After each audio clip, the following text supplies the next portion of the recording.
भक्तों, क्या आपको पता है कि देवी संध्या ने समस्त पुरुष जाति को एक ऐसा श्राप दिया है? आखिर इतना भयानक श्राप क्यों दिया था? वो कौन सा क्षण था जिसने देवी को क्रोधित कर दिया और उन्हें मजबूर कर दिया कि ऐसे शब्दों को बोल दें जो आज तक हर पुरुष के जीवन को प्रभावित करते हैं? भक्तों, बहुत लोग इसे एक साधारण पौराणिक कथा मानते हैं, लेकिन इसका रहस्य इससे कहीं गहरा है, क्योंकि देवी संध्या द्वारा दिया गया ये श्राप आज भी अदृश्य रूप से पुरुष के मन और स्वभाव पर अपना प्रभाव दिखाता है। क्या आपने कभी सोचा है कि पुरुष स्त्री को देखकर अचानक उत्साहित क्यों हो जाते हैं? क्यों स्त्री को देखते ही मन में अलग अलग भावनाएं जागने लगती हैं? क्या ये प्रकृति का नियम है या देवी संध्या का वही श्राप जो युगों पहले पुरुष जाति को दिया गया था? भक्तों, ये श्राप तब उत्पन्न हुआ जब देवी संध्या वन में कठोर तपस्या कर रही थी, और तभी कुछ ऐसा हुआ जिसने उनके शांत मन को भंग कर दिया। किसी के व्यवहार ने उनके धैर्य को तोड़ दिया और देवी के वचन श्राप बनकर निकल गए। तो भक्तों, आज हम जानने वाले हैं कि वो कौन था जिसने देवी को इतना क्रोधित किया। देवी ने कौन से शाप दिए और ये तीनों शाप कैसे आज तक पुरुष जाति के जीवन को दिशा देते हैं। चलिए शुरू करते हैं। इस रहस्यमयी कथा को वीडियो शुरू करने से पहले आपसे एक छोटी सी विनती है, कृपया वीडियो को एक लाइक करके अपना आशीर्वाद जरूर दें और शॉर्ट्स वीडियो गॉड चैनल को सब्सक्राइब भी अवश्य करें। और भक्तों, बने रहिएगा वीडियो के अंत तक, क्योंकि आगे की बातें आपके मन को झकझोर कर रख देंगी। भक्तों, क्या आपने कभी ये सोचा है कि आखिर वो कौन सा क्षण था जिसने देवी संध्या के शांत हृदय में ऐसा घोर तूफान जगा दिया कि उन्होंने संपूर्ण पुरुष जगत के लिए कठोर विधान स्थापित कर दिया? कौन सी घटना ने उस दिव्य कन्या के मन को इतना घायल किया कि उनका नाम ही सृष्टि की मर्यादा का प्रतीक बन गया? इसी रहस्य को जानने के लिए देवर्षि नारद स्वयं कैलाश पर्वत पर भगवान शिव के चरणों में पहुंचे और नम्रता से बोले, प्रभु, मैं उस दिव्य स्त्री के बारे में जानना चाहता हूं जिसे संध्या कहा गया है। उनके जीवन में ऐसा क्या हुआ था जिसने उनके वचन को ब्रह्मांड का नियम बना दिया? भगवान शिव ने हल्की मुस्कान के साथ कहा, नारद, तुम्हारी जिज्ञासा शुभ है, क्योंकि देवी संध्या की कथा केवल एक कहानी नहीं बल्कि सृष्टि का एक गहरा सत्य है। इसे सुन लेने भर से जन्मों के पाप नष्ट हो जाते हैं, इसलिए ध्यान से सुनो। जब सृष्टि का आरंभ हुआ तब ब्रह्मा अपने कमलासन पर समाधि में लीन थे। उसी समय उनके अंतर्मन में सृजन का भाव उमड़ा और उसी भाव से एक दिव्य तेज प्रकट हुआ।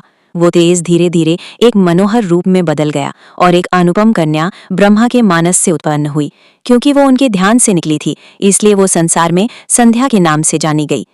उस कन्या का रूप इतना अद्भुत था कि देवगण भी उसे देख चकित रह जाएं।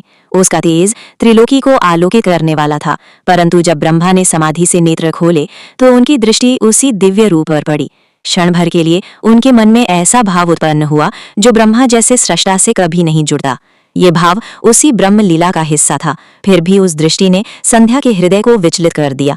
उनका तेज क्षीण पड़ गया और मन में गहरी पीड़ा उत्पन्न हुई। अपने मन के अपमान और दुख से व्याकुल होकर संध्या तुरंत उस स्थान को छोड़कर चली गईं। उनकी आत्मा रो रही थी। वे स्वयं को निर्दोष होने पर भी दोषी मानने लगी। इस पीड़ा से मुक्ति पाने के लिए वे पृथ्वी पर उतर आईं और चंद्रभागा पर्वत पर जाकर एकांत में विचार करने लगीं। उन्हें समझ नहीं आ रहा था कि किस देव की शरण में जाएं, कौन उनके मन की व्यथा को हल्का कर सकता है। वे भ्रमित मन से इधर उधर भटकती रहीं और अंततः बृहलोहित सरोवर के तट पर ठहर गईं। उसी समय संयोग से महामुनि वशिष्ठ वहां से गुजर रहे थे। उन्होंने देखा कि एक तेजस्विनी कन्या जल किनारे खड़ी है, परंतु उसका चेहरा चिंता से घिरा है। मुनि पास आए और हाल चाल पूछा। संध्या ने सारा सिद्धांत विस्तार पूर्वक बताया। मुनिवर ये सुनकर कहा, तुम्हारा दोष कुछ नहीं है, तुम्हारा मन निर्मल है। तुम्हें उस पीड़ा से मुक्त होने के लिए किसी ऐसे देव की शरण में जाना होगा जो तुम्हें शांति प्रदान कर सके। महर्षि के ये वचन संध्या के हृदय में पात्र की तरह उतर गए। मुनि ने उन्हें आशीष दिया और आगे बढ़ गए। मुनिवर, संध्या अब पूरा ज्ञान पा चुकी थी। उनके मन का भ्रम अब दूर हो चुका था। वे तुरंत हरि भक्ति में लीन हो गई। उन्होंने युगों तक तप किया, न भूख की चिंता न शरीर का बोध, बस एक ही लक्ष्य, श्रीहरि के दर्शन।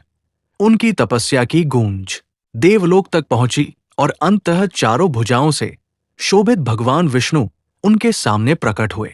उनके तेज को देखकर संध्या स्तब्ध रह गई, वाणी जैसे हर ली गई हो। हरि ने मुस्कुराकर उन्हें दिव्य वाणी प्रदान की। संध्या की भक्ति और तपस्या देखकर हरि ने वर मांगने को कहा। भक्तों, क्या आपने कभी गौर किया है कि कोई शांत आत्मा अचानक क्रोध की ललक कैसे बना लेती है? ये परिवर्तन कहीं से हवा में नहीं आता, ये किसी घाव के कारण उत्पन्न होता है।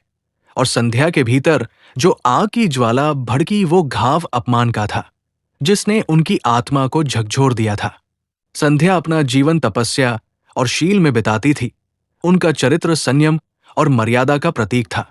पर जिस दिन वो घटना हुई, उस दिन कई पुरुषों का एक समूह ग्रुप उसी वन से गुजर रहा था। वे हंसी मजाक कर रहे थे, वे आचरण में अरुचि फैला रहे थे, और उनके शब्द किसी भी साध्वी के कान मुंह बंद नहीं सकते थे। वे शब्द सहन नहीं होते थे, ऐसे शब्द बोल रहे थे। वे पुरुष अपनी हंसी में असभ्य बातें कह रहे थे। वे देवी के सामने व्यंग कर रहे थे, और उनके शब्दों में वो तिरस्कार था जो किसी स्त्री की आत्मा को चीर देता था।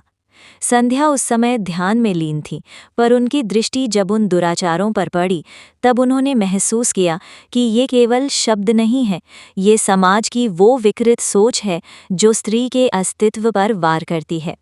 संध्या का मन दुख से भर गया। ये दुख उनके लिए व्यक्तिगत नहीं था, ये उनके समान सभी स्त्रियों की गरिमा का प्रश्न था। उनकी आत्मा ने सोचा कि यदि आज इस अपमान को कोई रोकेगा नहीं, तो कल ये और भी भयानक रूप ले लेगा। उन्होंने पहले मौन रखा, उन्होंने संयम दिखाया, पर उस उपहास ने जैसे पूरा पत्र खोल दिया और उनका मौन टूट गया। देवी की साधना एक झटके में भंग हुई। उनकी शांत आंखों में अचानक ऐसा तूफान उठ गया जिसे कोई देख भी न सके। क्षण भर में उनका क्रोध आसमान तक पहुंच गया, मानो पूरी प्रकृति उनकी पीड़ा महसूस कर रही हो। देवी संध्या गरजते हुए बोली, आज तुमने स्त्री का नहीं, उस शक्ति का अपमान किया है जो तुम्हें जन्म देती है, जो तुम्हें संभालती है और जिसके कारण ये सृष्टि चलती है। इसलिए सुनो पुरुष, आज मैं तुम्हारे भीतर एक ऐसी ज्वाला स्थिर कर रही हूं जो तुम्हें हर स्त्री की ओर खींचेगी। तुम उसकी ओर स्वाभाविक रूप से आकर्षित होगे, तुम्हारा मन उसकी ओर भागेगा। तुम उसे पाना चाहोगे, लेकिन वो स्त्री तुम्हें मिलेगी नहीं। तुम्हारे भीतर इच्छा होगी, पर वो इच्छा हमेशा अधूरी रहेगी। तुम चाहोगे, तुम उसे पाने की कोशिश करोगे, पर वो तुम्हारी पहुंच से बाहर बनी रहेगी। और ये दंड नहीं, ये चेतना है। देवी के शब्द जैसे आकाश में नियम बनकर दर्ज हो गए, और भक्तों, उनके शब्द युगों की चेतना बन गए। इस नियम से देवता और असुर तक बच नहीं पाए। इसी चेतना के कारण रावण जैसा बलशाली और विध्वंसक असुर भी किसी स्त्री को उसकी अनुमति के बिना छू तक नहीं पाया। सीता माता को उठाने से पहले भी वो उनके पास जाने से डरता रहा, क्योंकि कुबेर के पुत्र नलकुबर का श्राप उसी चेतना का पहला बड़ा रूप था कि स्त्री की मर्यादा का उल्लंघन करते ही अपराधी का सर्वनाश निश्चित है। यही कारण था कि रावण सीता माता के एक कदम भी पास जाते हुए कंपा उठता था, क्योंकि देवी संध्या द्वारा दी गई ये चेतना। और भक्तों, केवल रावण ही नहीं, इंद्रदेव भी इससे बच नहीं पाए। जब उन्होंने अहिल्या का सम्मान भंग किया तो उनका तेज छीन लिया गया, उनकी शक्ति टूट गई और दंड स्वरूप उन्हें कष्ट सहने पड़े। ये सच्चाई वही बताती है कि देवी का ये नियम देवों तक के लिए अटल था। और तो और एक समय ऐसा भी आया जब चंद्रमा ने तारा की मर्यादा भंग की। तब बृहस्पति ने उन्हें श्राप दिया कि उनका तेज क्षीण होता जाएगा। ये भी उसी चेतना का रूप था कि स्त्री का अपमान ब्रह्मांड में किसी भी शक्ति द्वारा सहनीय नहीं। युग बीते गए, राजा बदले, साम्राज्य बदले, पर देवी संध्या का ये नियम आज भी मनुष्य के भीतर छिपी चेतना की तरह। जब कोई स्त्री कहीं से भी गुजरती है तो पुरुष की दृष्टि अनायास उसकी ओर चली जाती है, क्योंकि आकर्षण मिलता है पर संतोष नहीं। इच्छा जगती है, पर वो इच्छा पूरी नहीं होती। यही वो अदृश्य चेतना है जो देवी संध्या ने उस दिन रचा था। भक्तों, ये शाप क्रूरता के कारण नहीं था, ये शिक्षा के लिए था। ये संदेश था कि हर पुरुष को अपने कर्मों का फल भोगना होगा। यदि उसने अन्याय किया तो उसके जीवन में बाधाएं आएंगी। यदि उसने विवाह और संबंधों में मर्यादा नहीं रखी तो उसका प्रतिफल शीघ्र मिलेगा। ये शाप दंड नहीं था, ये एक मर्यादा का निर्धारण था। संध्या ने यह भी कहा कि जो पुरुष उनकी ओर काम भाव से देखेगा वो अपनी शक्ति खो देगा। ये वचन सीमा निर्धारित करता है ये वचन स्त्री के प्रति अश्लील दृष्टि को दुरुस्त करने की कठोर चेतावनी था, ताकि समाज में सम्मान की धारणा बनी रहे और अगली पीढ़ियां भी मर्यादा की पूजा करें। उस दिन के बाद देवलोक में भी संवेदना जागी। देवता विचलित हुए। उन्होंने समझा कि संध्या का क्रोध व्यर्थ नहीं था। उसके भीतर एक शुद्ध भावना थी जो समाज को सुधारने की ओर इशारा कर रही थी। इसलिए विष्णु नागरी गया और संध्या की प्रार्थना सुनकर वरदान दिया, जिससे संसार की व्यवस्था में एक नया अंग जुड़ गया। भक्तों, आज भी जब कोई पुरुष बिना कारण अपमान दिखाता है, तब ये प्राचीन ऊर्जा काम करती है और उसके जीवन में अचानक असफलताएं या भय उत्पन्न होते हैं। ये याद दिलाने के लिए कि मर्यादा का उल्लंघन व्यर्थ नहीं जाता और कर्म कभी नष्ट नहीं होते। संध्या का शाप केवल दंड नहीं है, ये जागृति का प्रयत्न है। ये चेतावनी है कि सम्मान की नींव पर ही समाज टिकता है। यदि सम्मान मिटेगा तो जीवन की संरचना भी।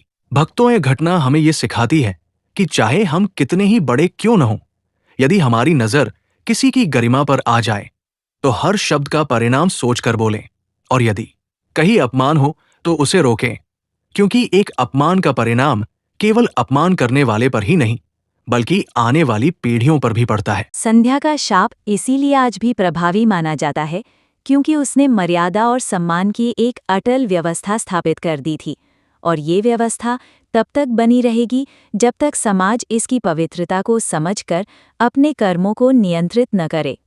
भक्तों, युग बदलते गए, पर संध्या के उन शब्दों की गूंज कभी मंद नहीं हुई, क्योंकि उनका श्राप केवल एक क्षण का क्रोध नहीं था। ये एक ऐसी चेतावनी थी जो पुरुषों को अपने कर्मों के प्रति सजग करती रही और आज भी करती है।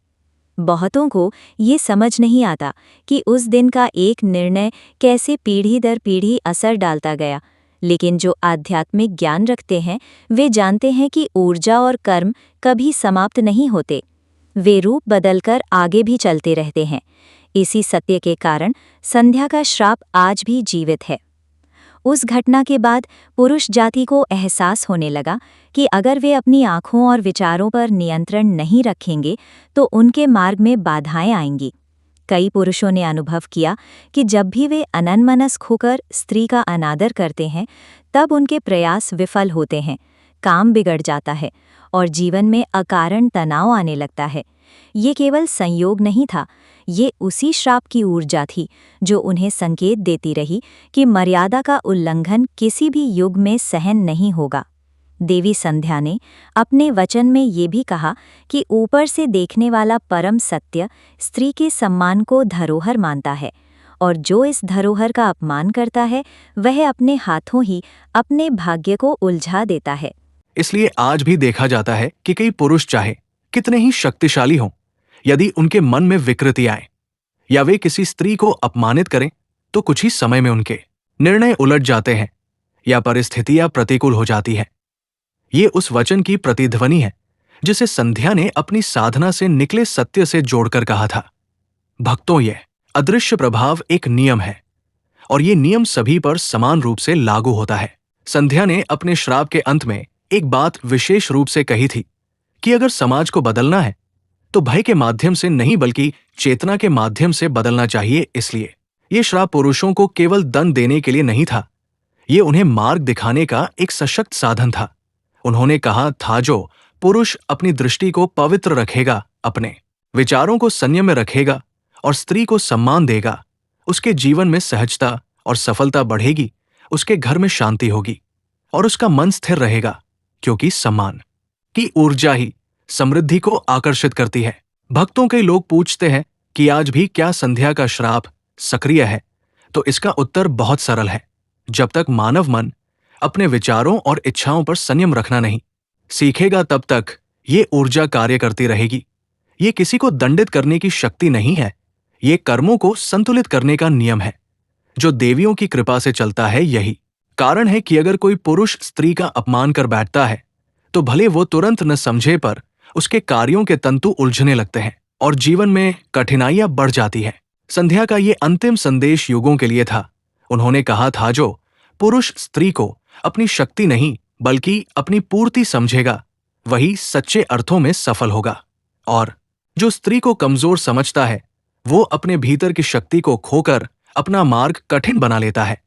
इसलिए उनके श्राप में दंड भी था, और दिशा भी थी, दहकन भी थी, और रक्षा भी थी। यही कारण है कि ये कथा सदियों से कही जाती है, ताकि हर व्यक्ति ये समझ सके कि सम्मान कोई विकल्प नहीं है, ये जीवन का केंद्र है। भक्तों, ये कथा यहीं समाप्त होती है, लेकिन इसका संदेश कभी समाप्त नहीं होता, क्योंकि संध्या का श्राप एक कहानी नहीं, एक नियम है, एक जागरण है जो हर उस हृदय को संभालता है जिसमें मर्यादा की ज्योति बनी रहती है, और जो इस ज्योति को बुझा देता है वो अपने जीवन को स्वयं ही अंधकारमय बना देता है। इसलिए ये कथा केवल पुरुषों के लिए नहीं है, ये उन सभी के लिए है जिन्हें अपने विचारों को पवित्र रखना है और अपने कर्मों को संयम में रखना है। भक्तों, इस प्रकार संध्या का श्राप भले कठोर लगे पर उसका उद्देश्य संसार की रक्षा था, और आज भी जब कोई व्यक्ति अपनी सीमाएं भूलने लगता है तो वही अदृश्य चेतावनी उसे उसके मार्ग की त्रुटि याद दिलाती है। यही इस कथा का अंतिम और सबसे महत्वपूर्ण सत्य है। आशा करते हैं कहानी आपको अच्छी लगी होगी, तो कृपया करके हमारे वीडियो को एक लाइक और चैनल को सब्सक्राइब करें। धन्यवाद दोस्तों, मिलते हैं दूसरी कहानी में।